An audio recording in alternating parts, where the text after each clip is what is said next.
Hello বন্ধুরা, দেখুন একটি বিরল দৃশ্য।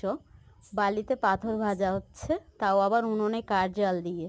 উনুনে দেখুন এখনো আগুনও দেখা যাচ্ছে, আর পাশে দেখুন কাঠ রাখা আছে, আর এখানে পাথর ভাজা হচ্ছে।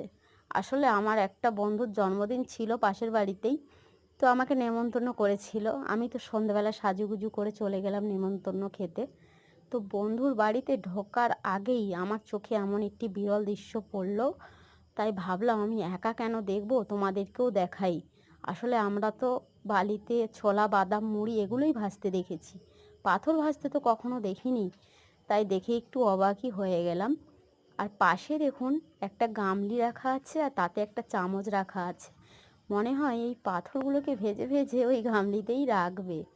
আসলে জানি না এটাই জন্মদিনের মেনু কিনা আজকের। তো দেখা যাক ভেতরে গিয়ে কি হয়। তো আমি তো দেখার জন্য খুবই উৎসাহিত এবং একটু ভয়ে ভয়েও আছি। জানি না এগুলোই আজকের খেতে দেবে কি না। আর যদি খেতে দেয় তাহলে খাবো কি করে।